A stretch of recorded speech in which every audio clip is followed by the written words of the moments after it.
Base plus salt of weak base with strong acid.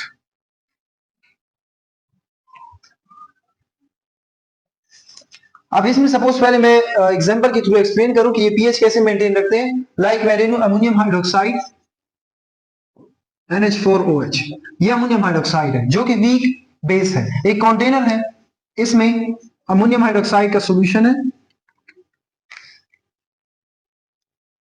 NH4 plus OH negative, ठीक है, ये पाया जाता है इस सॉल्यूशन। और इसका जो सॉल्ट होगा, सॉल्ट क्या होगा, NH4Cl।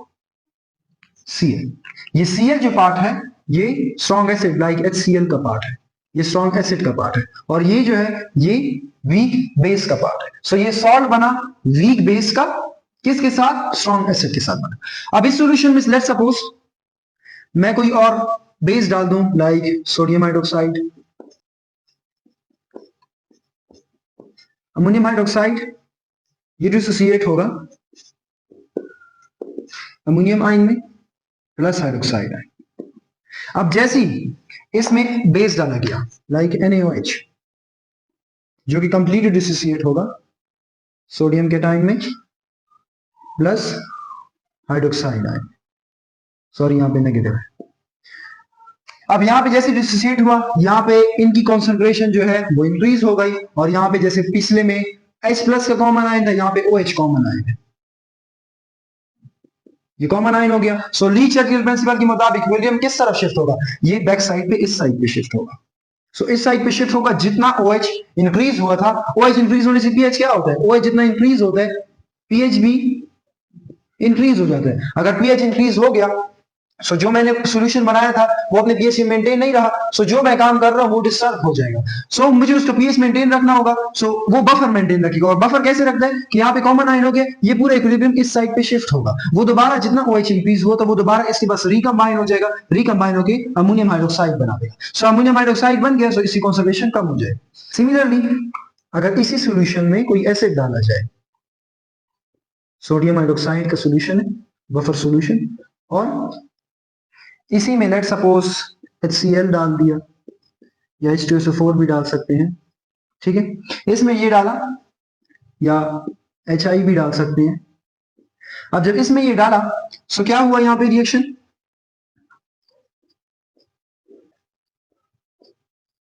ये डिसोसिएट होगा, ये तो पहले से डिसोसिएट बना सॉल्यूशन में पड़ा हुआ है। जब एसिड डाला, ये कंप्लीट डिसोसिएट हुआ Cl नेगेटिव और H प्लस में, यहां पे ये दोनों दोबारा वाटर बना देंगे, जैसे पिछले एसिड में हमने पढ़ा था, वाटर बना दिया। यहाँ पे OH की कॉन्सेंट्रेशन क्या हो जाएगी, वो डिक्रीज हो जाएगी। जब एसिड डाला था तो H प्लस आयन यहाँ पे बढ़ गए थे, यहाँ पे H plus plus Cl negative ये बढ़ गए थे, ये बढ़ गए थे, तो pH क्या हुआ, pH डिक्रीज हो गया था।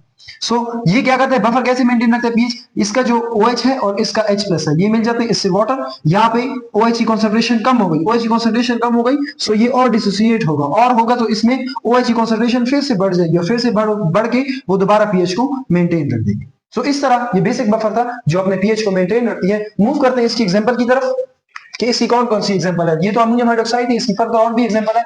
यहाँ पे मैं वीक बेस लिखूंगा,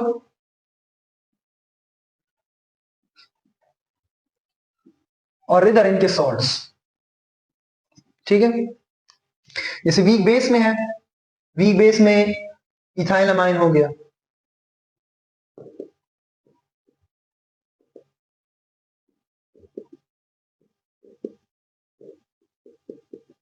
ये इथाइल अमाइन हो गया, इसका सॉल्ट क्या होगा,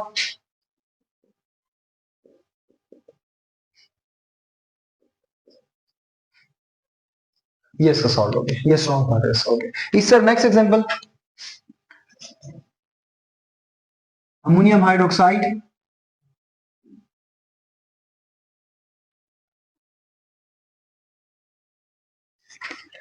प्लस अमोनियम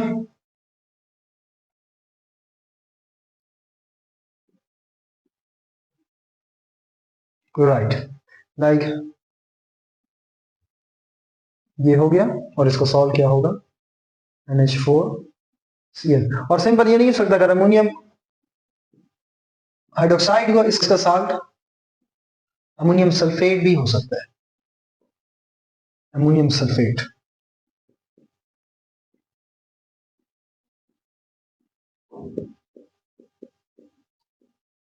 सल्फेट यहाँ पे जैसे इथाइलामाइन है, मिथाइलामाइन भी हो सकता है, उसमें भी फिर इसी तरह यहाँ पे Cl आ जाएगा, बस वो एक इथाइल है, अगला मिथाइल हो जाएगा।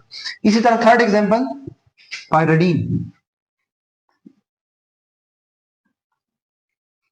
पायरिडीन का क्या फार्मूला है? C5H5 साथ में नाइट्रोजन। स्ट्रक्चर कुछ इस तरह है इसका, लोन पेयर भी पाए जाते हैं। और इसके सॉल्ट की बात की जाए तो सॉल्ट क्या होगा? पायरिडीनियम क्लोराइड, C5H6NCl। ठीक है, सो ये पायरिडीनियम क्लोराइड हो गया इसकी। अब ये एग्जांपल थी कुछ वीक बेस की और वीक एसिड की। कभी कभी ऐसे हो जाता है कि हमें स्ट्रॉन्ग एसिड दे दिया जाता है और साथ में वीक बेस होता है। सो कुछ क्या इससे बफर सॉल्यूशन बन पाएगा? सो उसको कुछ डिस्कस करते हैं, वो जो इनडायरेक्ट मेथड्स हैं। आप इसका स्क्रीनशॉट ले सकते हैं, यहां मैं लिख देता हूं इनडायरेक्ट मेथड।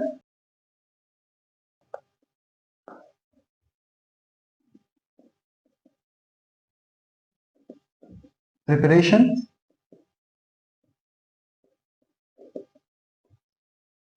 Of buffer.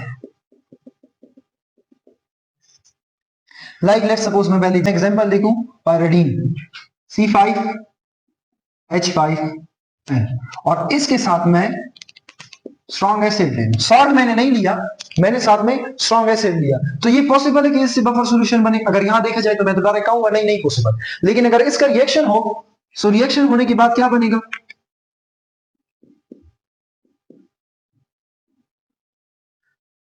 ठीक, ये रिएक्शन होने के बाद ये क्या बना? ये सॉल्ट बना। किस चीज का सॉल्ट बना? Weak base part with strong acid. अब ये एक ही सॉल्यूशन, एक ही बीकर है और उसमें ये सॉल्यूशन सपोज हो रहा है। सो पहले अगर मेरे पास ये दो थे और उनके रिएक्शन से C6H6NCl ये मिला, सो यहां पे हो गया वीक बेस और ये salt of weak base with strong acid. So ये दोनों आ गए और ये फिर क्या करेंगे? बफर सॉल्यूशन बना देंगे। सो ये बफर सॉल्यूशन में आ सकता है। इस तरह अगर सॉल्ट दे दिया जाए, और सॉल्ट जैसे मैं एग्जांपल हूं अमोनियम क्लोराइड, ठीक है, अमोनियम क्लोराइड हो गया और साथ में मैं ले लूं strong base like sodium hydroxide. अब क्या इससे बफर बन सकता है? सो पहले तो हम रिएक्शन लिखेंगे कि रिएक्शन क्या होगा। NH4OH ammonium hydroxide plus NaCl। सो यहां देखा जाए, यहां पे क्या हो गया? यहाँ पे वीक बेस हो गया और ये उसका सॉल्ट हो गया और ये दोनों एक ही बीकर में ये रिएक्शन हो रहा है। सो एक ही बीकर में होंगे NH4Cl जब NaOH के साथ रिएक्ट किया, सो ये एक ही बीकर में ये पाया जाता है। ठीक है, सो ये भी बफर सॉल्यूशन होगा।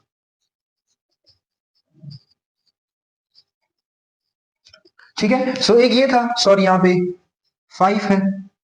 ठीक है, सो ये एक मेथड था। इसी तरह कुछ एसिड के लिए भी है, यहां मैं लिख देता हूं कि एसिड एग्जांपल्स। फर्स्ट एग्जांपल है H2CO3, ये क्या था? वीक एसिड था।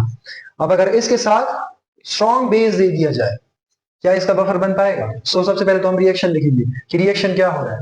रिएक्शन में Na2CO3 ये बन जाएगा, साथ में H2O निकल जाएगा। सो ये क्या चीज है? ये सॉल्ट है। सॉल्ट किस चीज का है?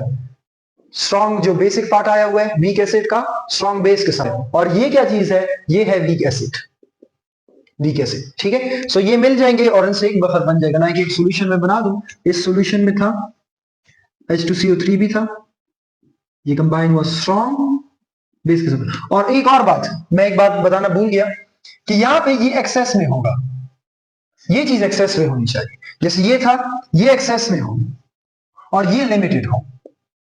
ये मोस्ट इंपॉर्टेंट पॉइंट है कि ये लिमिटेड में हो और ये एक्सेस में हो, कि बाकी ये कुछ बच भी जाए, क्योंकि अगर पूरा कंप्लीट ये पूरा उसके साथ कंबाइन हो गया तो सॉल्ट तो बचेगा ही नहीं। अगर सॉल्ट नहीं बचेगा तो वो बफर कैसे बनेगा? या फिर यहाँ पे जो वीक बेस है, अगर वीक बेस पूरा उसके साथ मिलकर एक रिएक्शन हो गया, सो वीक बेस बचेगा ही नहीं। इसलिए ये एक्सेस में होना चाहिए और ये लिमिट होना चाहिए कि ये कंप्लीटली यूज हो जाए उस रिएक्शन में। इस तरह ये जो है ये एक्सेस में होगा और ये लिमिटेड होगा, लिमिटेड अमाउंट में होगा। सो ये आखिर में फिर बच भी जाएगा, सॉल्ट भी बन जाएगा और ये भी बच जाएगा। सो वो मिलके एसिडिक बफर बनाएंगे। ठीक है, इस तरह एक और एग्जांपल। अब अगर सॉल्ट दिया है, लाइक यही एग्जांपल ले लूं, सोडियम कार्बोनेट, ये सॉल्ट मुझे दिया हुआ है और इसके साथ स्ट्रॉन्ग एसिडिक दे दिए, स्ट्रॉन्ग एसिड दे दिए। अब क्या ये बफर करेगा? सो हम डायरेक्ट पहले रिएक्शन लिखेंगे। रिएक्शन होगी, क्या मिलेगा? H2CO3 प्लस NaCl, इसको बैलेंस भी कर देते हैं। ठीक है, अब यहाँ पे 2 आ जाएगा। अब ये क्या चीज है? ये वीक एसिड है और ये क्या चीज है? ये सॉल्ट है। ठीक है, सॉल्ट किस चीज का? वीक एसिड का स्ट्रॉन्ग बेस के साथ। ये एक्सेस में होगा और ये लिमिटेड अमाउंट में होगा। तो ये क्या बन गया? एसिडिक बफर बन गया।